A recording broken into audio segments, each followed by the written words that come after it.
enti my wanu mu asem na yintie atiefo tie can be bichire o call board no so nti sha ya mo aye ene niam amodi agu akwan mu amopese mo ye ne ho dwumadie nyina no ma ye hunu yo eje mos meda ase na meda etiefo so nyina ase akwanya we dia menya na sese metu nchia ma me regional chairman ne me regional secretary yeah na me remfi me krom tepa me secretary yeah any manager one Evans me treasurer action treasurer any acheche for mo hafo no nothing na good any asante me by extension me chair omo enyina so omo etie yen just up there oka ni tia wo me tier 2 okay GS occupational pension scheme good yenyina yenim se ya me adom ya pension sam no nsachire abam bebre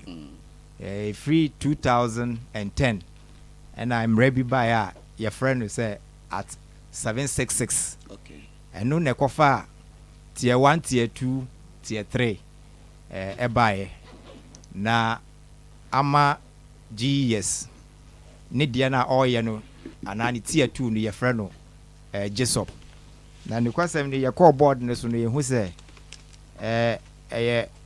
one of the biggest and excellent border omubu edwuma pa eboa achechire for any educational workers omo Ghana ubisa head of operations or civil sika no bibia da boko no kre being a board member no nyoma mehu zampa bibia da boko na achechire for ne edwuma for omo GS ye weni daso debi na mpenimfo aba haidie ni nchirem ankasa ne de ye bejai ama head of secretariat ne operations ema omo aboye nchirem ankasa kwan ya yefaso a ye ne gisop ebedi nkita ho ne ade nyina ombeboa ama ye nyanti ase ye okay head of operations yes sir kwabna chei yes sir gisop we wachechire mu full meaning yes a GES occupational pension scheme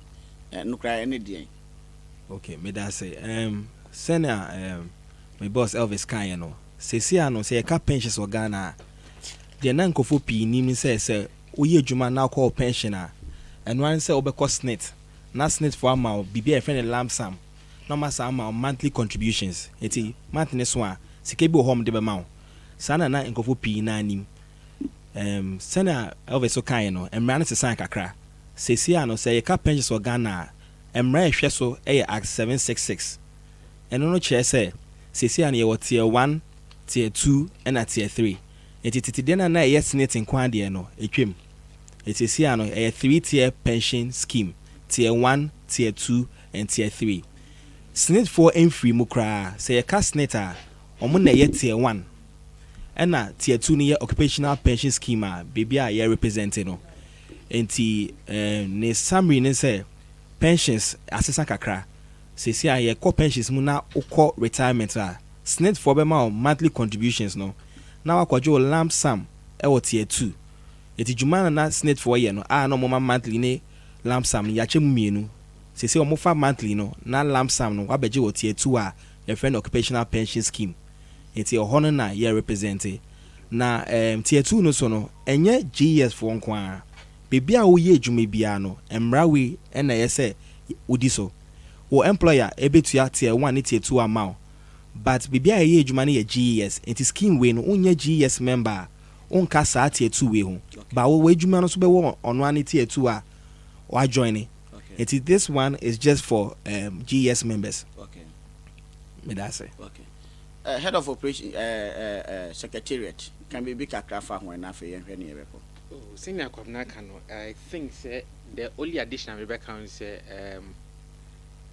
emrano ma ho kwan say obewo trust board of trustees good and na ohwe senior board of trustees netina GS our representatives also good Ministry of Education our representatives also okay. Ministry of Finance Attorney General's department and teacher unions no so our representation also and then there's an independent trustee okay no so count to share number of trustees na o kan bo mu 15 okay you know we are na board no so afa service providers, fund manager, custodian, administrator. Okay. Yeah, administrator CCI Glyco Pensions. Okay. Custodian Prudential Bank. Okay. And a fund managers no me miensa. Data bank, IC asset managers, and then Investco. Okay. To the middle back one. More population no say. So in terms of members of the scheme, no, so far you were about 400,000 members. 400,000 members. Active members about 380,000. Okay. Yes. And our board, our scheme. And our scheme is teacher for Morgan or more GS payroll soonina. Okay. A teacher for concern or CCT or Nat. Yes. Nina once over payroll so I employee of GS. Yes, teacher, educational sector worker, including accountants, cleaners, drivers, obi with GS payroll should be by default. Managers also can't here too. Also can't here too. Na maybe say a better then na obi at me assess the tier 2 contribution. How can one assess the tier 2 contributions? Okay, me pacho say the sika no we air pensions. Okay. Na say ka pensions for Ghana ha e che say why adwuma ewie a ukoje wa homi wo fie. Na age no 60 years Ghana ha. Enye no nkwa say udi 55 years eko no utimi ko bibia ye friend voluntary retirement. Yeah. Enti say udru sa age ne dia utimi beje o tier 2 aye occupational pension scheme ya ye ka ho asemi. Utimi sa kwaje o Ssnit so. It is Ssnit in tier 2 na yes enuanom they are affected way no it me affected way so it is a would do sa ages na yeah free 55 air no equals 60 na utimi beju tier 2 second one and say condition be and I say yare be ball yes serious condition I be prevent from working biomuno a permanent disability. Thank you ebi mu friend no permanent no say sa condition be to no matter your age utimi beju pensions. Okay.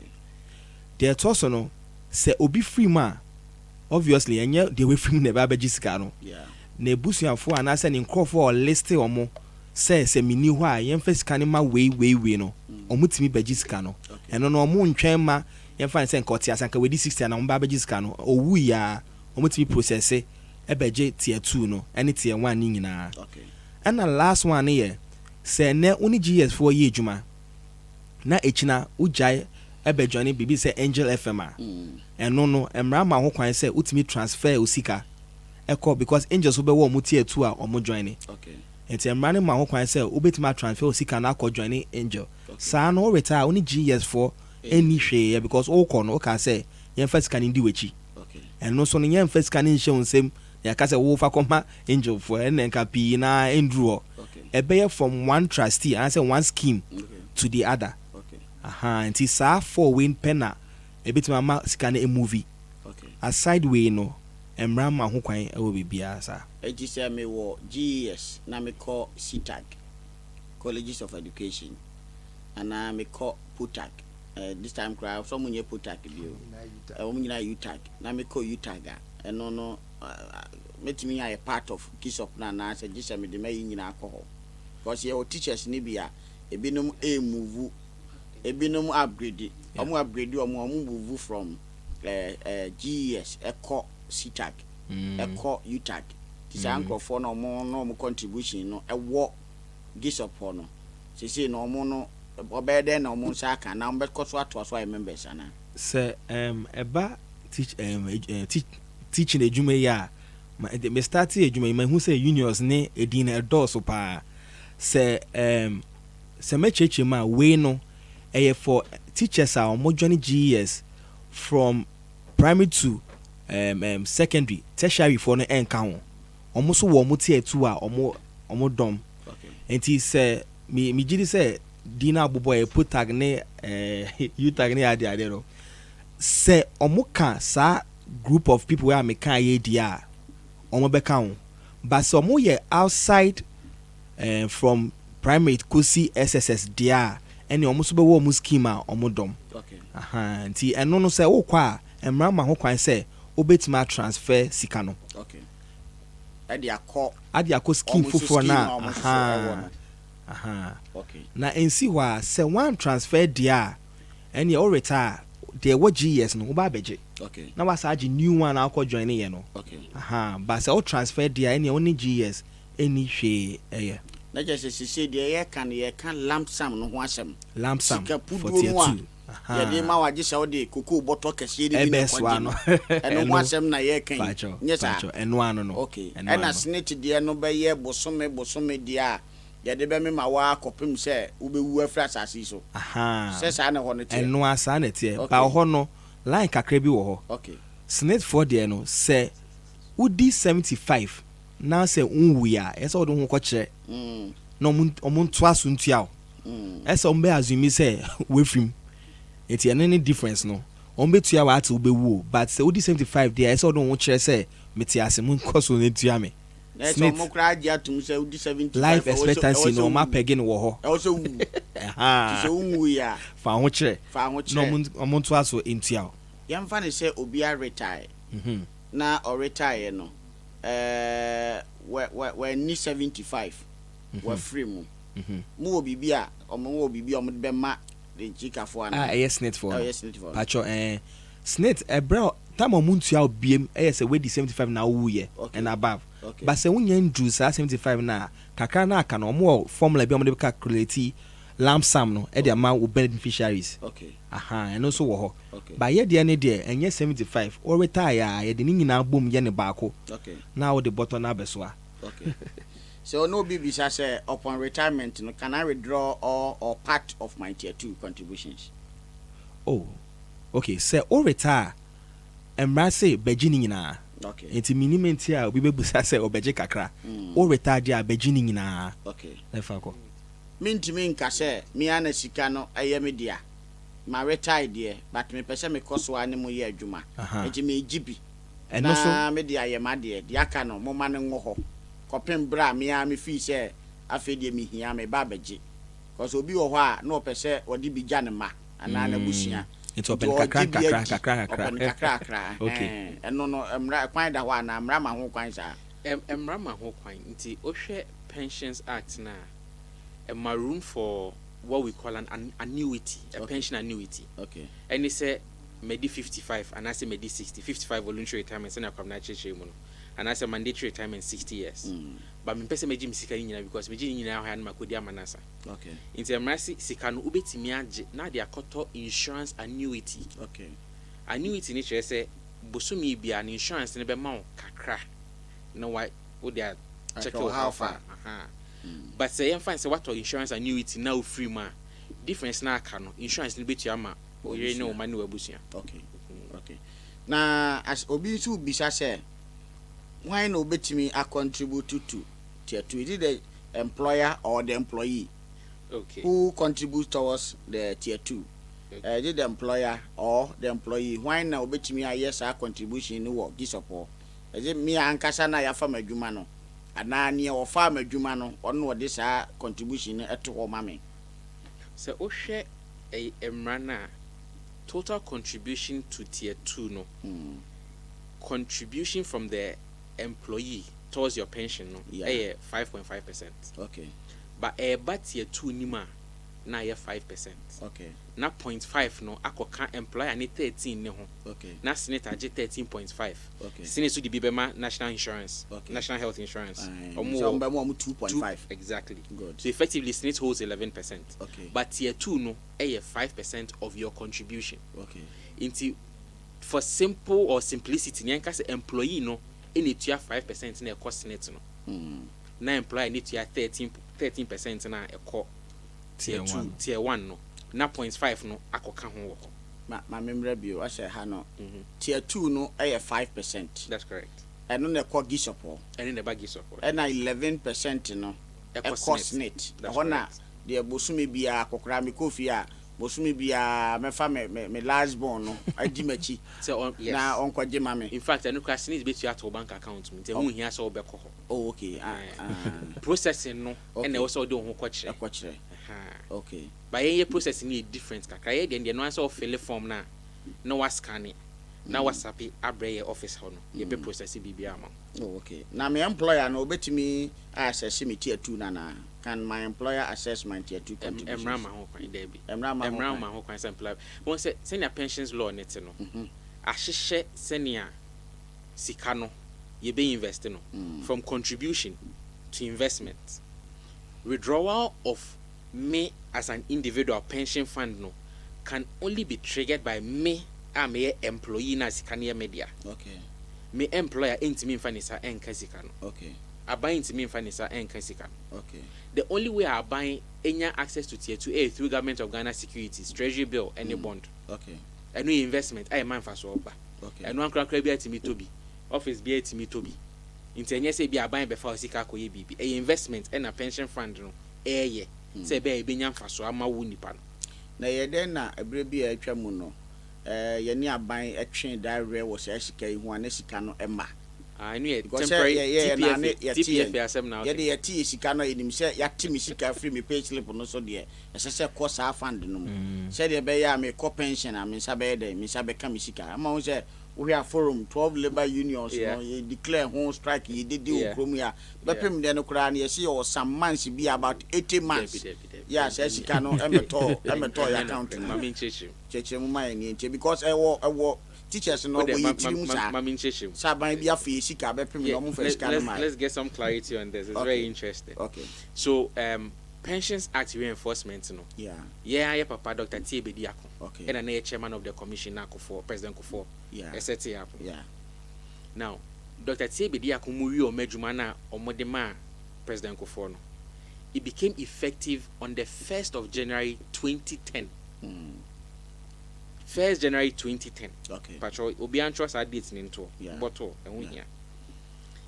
1st January 2010, and start say contributed to tier 1, tier 2, and tier 3. Tier 3 are voluntary. Good. And no any share. But tier 1 and tier 2 in the open womb pay better. Tier 3 no a voluntary. Yeah. Now, between January 1, 2010 and then I think say September payroll 2016.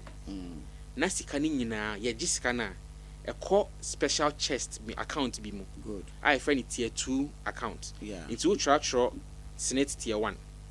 No abetro tier 2 check no. Okay. No, because I'm not trustees any pension schemes in your Ssnit GIA, no they are Koto Bank of Ghana for investment. Okay.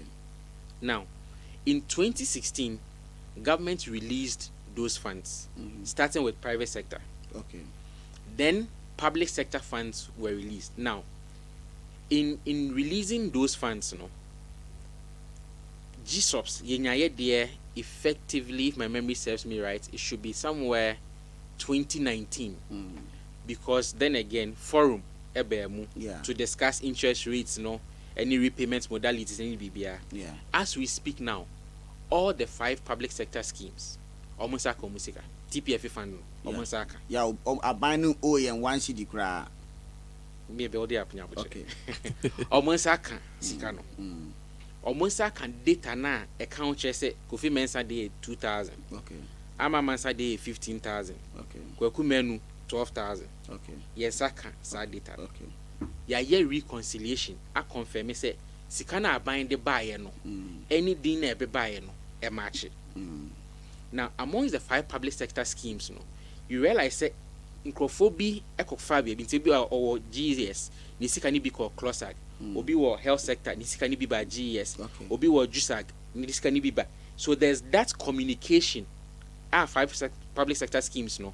I was say have near transfer scam. Okay. In the time at GSOP started year pension retirements from 2020 no. So obesha some teachers never kaya any education sector workers back kaya. We started paying in tranches for temporary pension fund accounts no. Yeah. Near 80% of TPFA fund no. Near 100% of regular. Okay. Because our conversation among public sector schemes near okay. As we speak now, final reports no are ready our pension regulator no. And then I think so money Ministry of Employment and Labor Relations finalize documents no to pay out or do the transfers intra the 5 public sector schemes. Yeah. So what GSOPS has decided to do, they say, rather than pay 80%, no, obi obeko retirements be a yetia sika nyina 100% regular 100% TPFA, and then we leave only 10 CDs in the account because it just can in per account in the bed dormant a bit close. Yeah. Until you just add 10 CDs no to make your account still active. Okay. So that 10 CDs is still eco investments. Into scan still a nyam for so. Once TPFA is finalized, whatever is due the individual no, a bit your man. Oh, okay. Okay. Mami Misa say, can one contribute more than 5% towards the person's pension? So be person would be a scan ya mia media. I buy so obema 5% in them, but me person me de 50%. Bet me wo ho kwan sa. To say ye teachers funding, obi to me up to say obi 2,000 cedis a month. E wo ho. Enti aban no and san say a kwan da ho sa say me ne chairman ban ye person tua more than 5% e bet me tua na. Okay, so we share Branima, so be any time. We may read it at 766 no. We need more information. But we share G subs your friend no, you deducted from source. Just say controller ete and sana when ya o sikan kra na akano. The good thing about the 3-tier pension scheme is say amount chance I'll bet me to ya sika up to 16.5 of your basic salary into a tier 3. Okay. It's all she said that Yashishan and Krana tier 3 in a soon move by no sooner enya by force. Aha. Sena me boss Kayano tier 1 air for 13.5. Yeah. Now tier 2 now for 5. Okay. There's another 16.5 at what tier 3. Tier 1 no for 11%.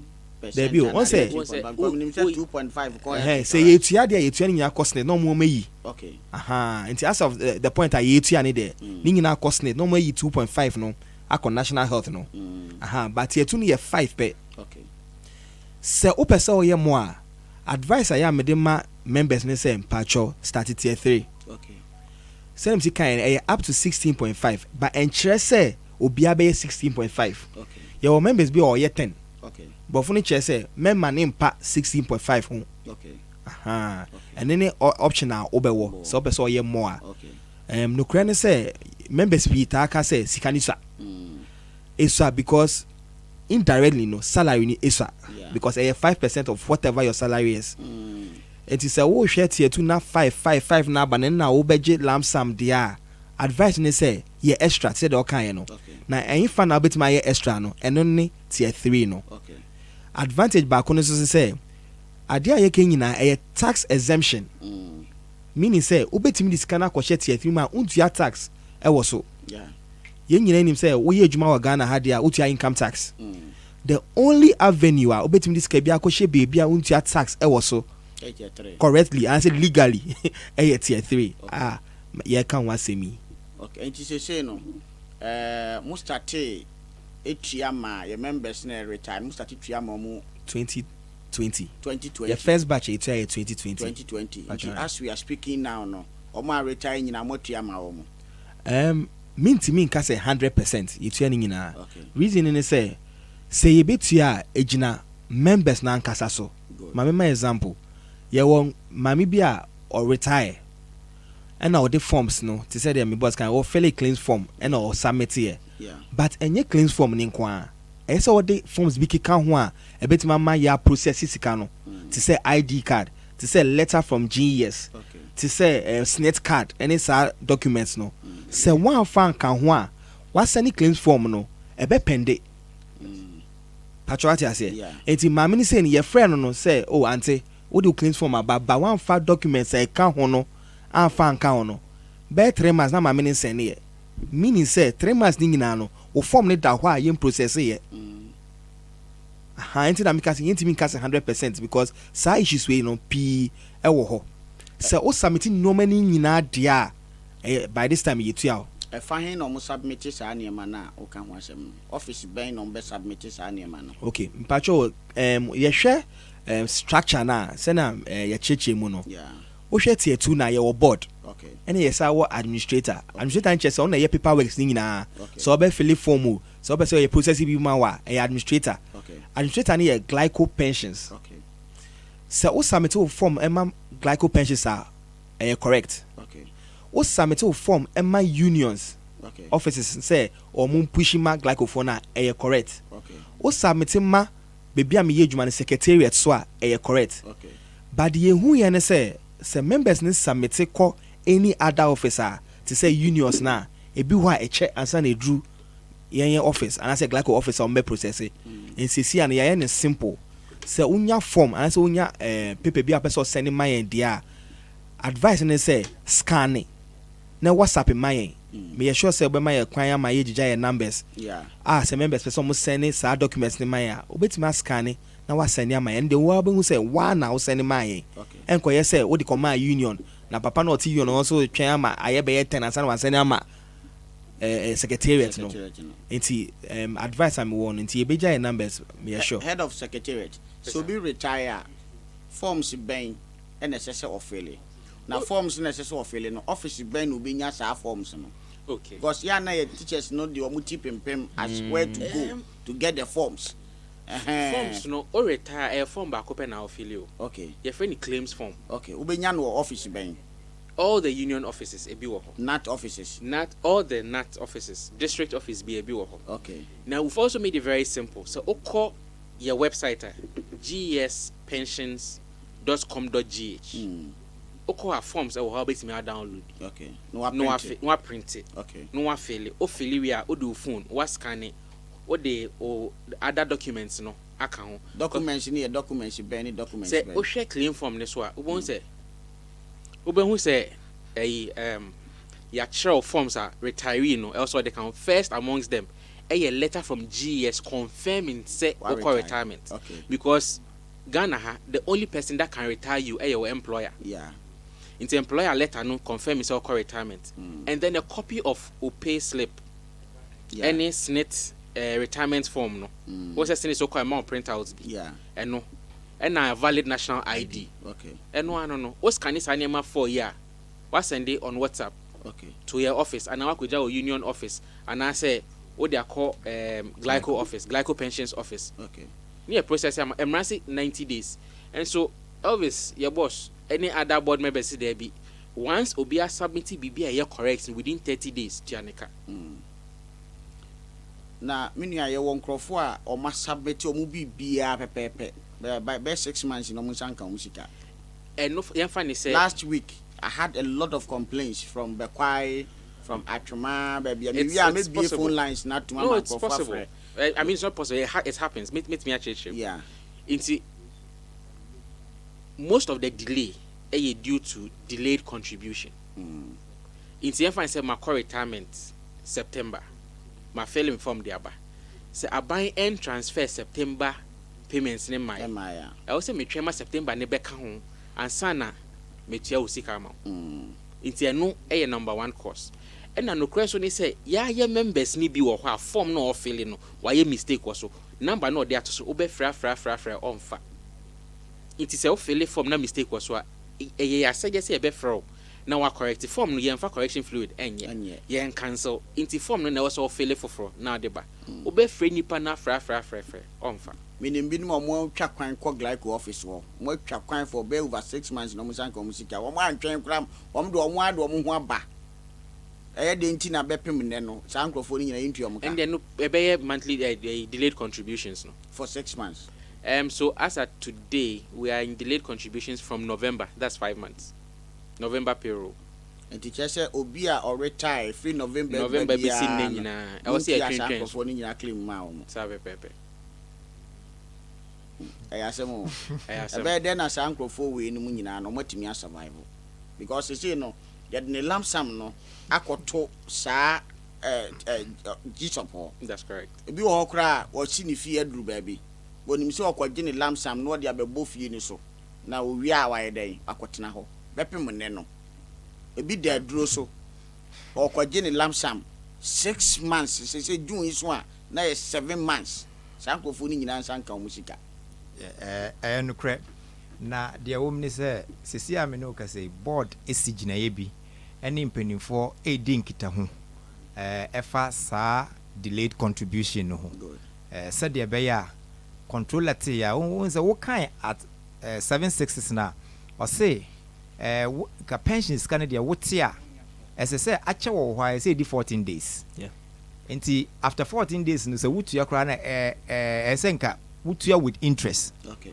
Nti akoba se saa emra no de emra no ka no ye ne aban edi nkitaho ene aban mu mpanifo edi nkitaho ewo kwan so nko kra so ene enibre so se de be ya saa nwoma ni nyina no eto betwa ema tie tu no ukọ pension na wonsa aka wade na wukosue bia wopesa wode to no nti emretia wa mu no saa nkomodie ne koso nti emretia wa saa problem no be free ho etoso bi unions nso ya taking up with a keen interest. Yeah. Say yansu ye pushi ama ya members said de be ya their board no no yansu ye be ye bia ma na compliment their board no yansu ye ne aban mpanifo kasapa ewo enibre kwan so if say ye ka unions ye ka enibre kwan so aye nim de ye ka nti megidi say enche kra eto betwa ama because say ukọ pension na say ya ntwan so ansa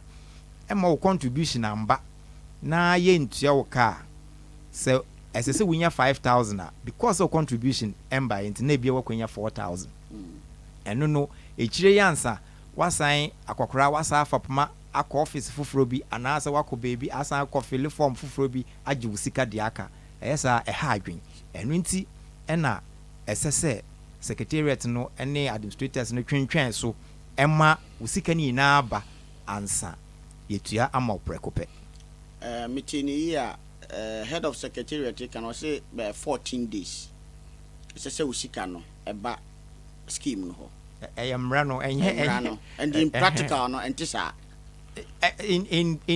in practice sana esese ye but entisa yes as it stands now there entisa yes Bishop board member any Bishop head of secretariat mu wetimi akan sisu say bepem sabre ye ka sa ban ne ye ka yisika bia ni aban no any achichem say we are in arrears of about 5 months on tier 2 yes okay on say month ni so a yeah eso moti saska no ebeto tier 2 nim na Elvis eka no by the 14th of every month esen ka wetua month na ebetwa mu nti say February 14th eso wetua January okay eno na ye wo outstanding months okay eno ti no enkofo bi omo retire within those months no eye den say ye betua yetua omo say ye nya enne a eno an say ye process na obia or retire within those months no yetua neka if you set tier 2 by the highest sika obia tumi anya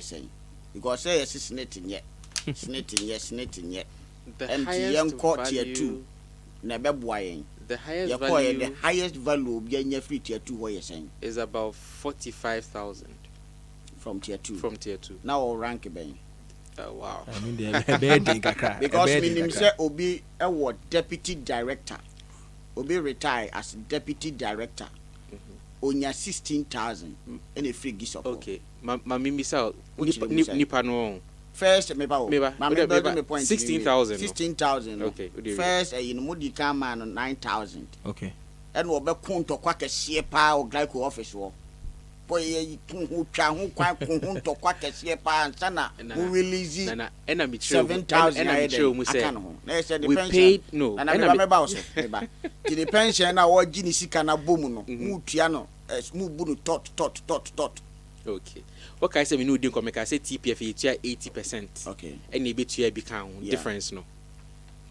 so okay so 80% no plus regular 100% no yeah most likely contributed to the 9,000 that he got okay now the 7,000 difference na be but don't say so 20% ni amfa nto keke it was still investment nti e dey amfa so be so and say na nipa ni sa beka okay but nipa na waka 16,000 actually there are some of the members omon kan no krenche other people okay obi wo ha ni date of birth yemienu nti ohwa emrem a or PNDC law 247 so okay sa nipa na so act 766 as amended so okay nti no lansam no beje we obeje was Ssnit na so obeje wa Jesus nipa ba ko date of birth mienu nti emra no na acho because of date of birth issue now no and GSOPs will only pay based on the documents that we have based on your monthly contribution. Okay. The ensakano plus interest any year to amount. Okay.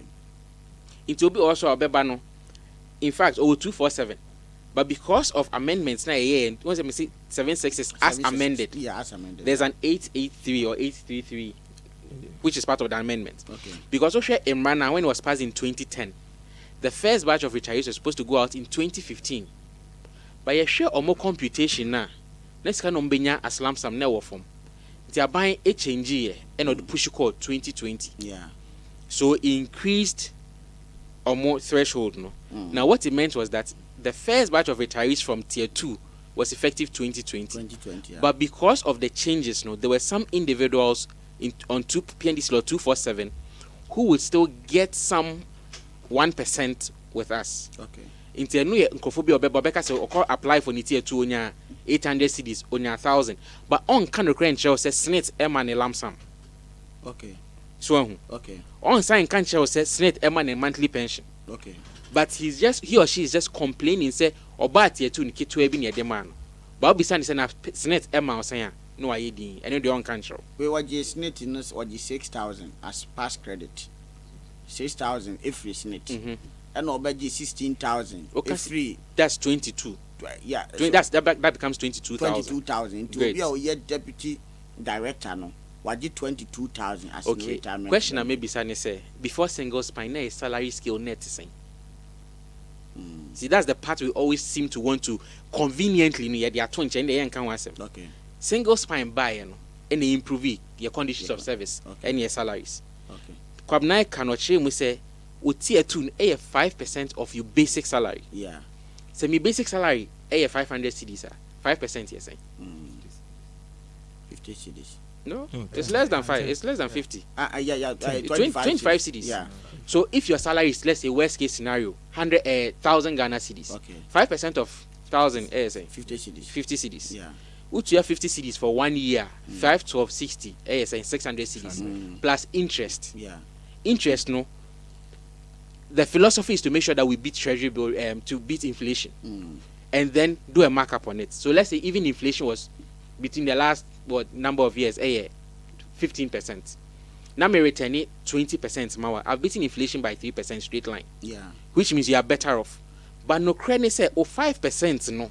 It's so no matter the amount of interest I build on your 5%, the money is still small. So when we go into negotiations now, you share conditions of service, any salary no. Because that is where your retirement comes from. Okay. I think we'll be a key now, my there be was some the car. What the Marco Shebe been tells a mouth say, yeah, you're quite near per allowance. Allowance is only your pension or allowance. Yeah, cried the allowance. Allowance. Allowance. 1,200. Allowance. 1,200. Allowance. Huh? Your professional allowance. 1,200 allowance. Any allowance. Obi free. Accra Bekumasia. Unikawaje.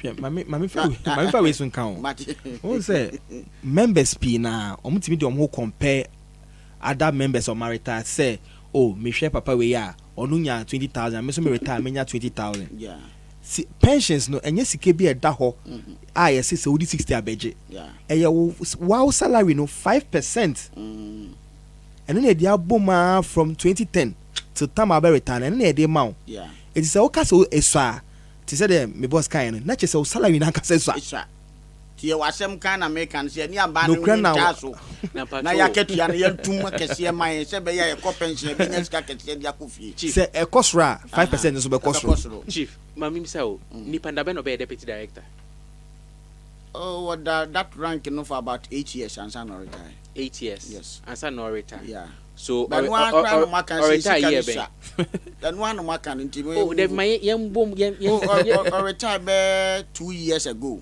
2 years ago be 2020 yeah to your first batch of retirees so in my initial explanation Michelle was say na 2015 and it about 2020 because of value no yeah so then you see anytime there's a change in law that has to do with money and then percentage contributions now yeah unfortunately that's the principle of law first few people no and share down but I can tell you an authority say analysis now tier 2 always be better based on your lump sum value over time okay Okay. What the point? Remember why a simple calculation.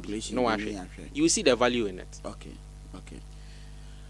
Aha, not our Juma dear so to me and penny for no I association and 50 or more questions never an ordinary questions never an ordinary pa. No be so free GS the contribution in better than in Saka. What happens to my tier 2 semi free GS?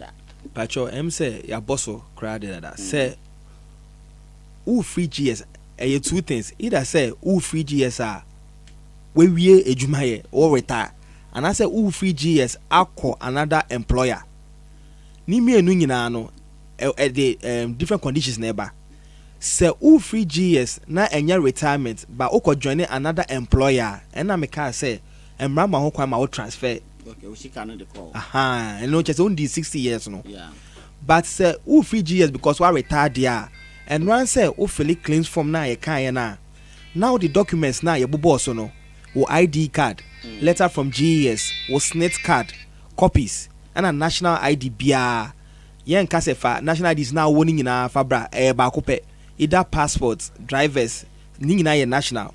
Uma ye copy ba kwa and once o WhatsApp ama yen. Number no say o ka say obema ye kwan na ye de atodwa.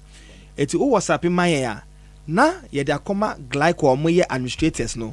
Omo process ya. E wo claims form no so no. Obema o bank details.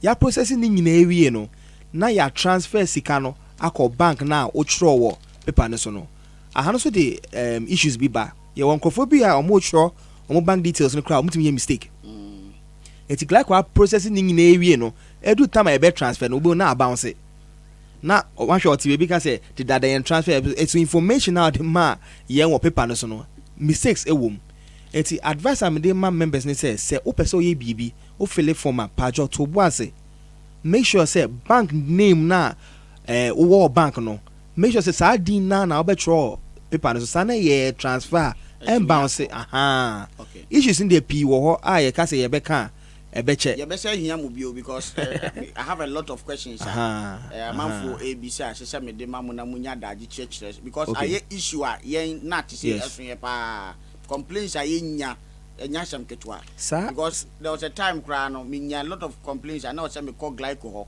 na me call mu call information ya dey hwe niam because I'm complaining about glyco pa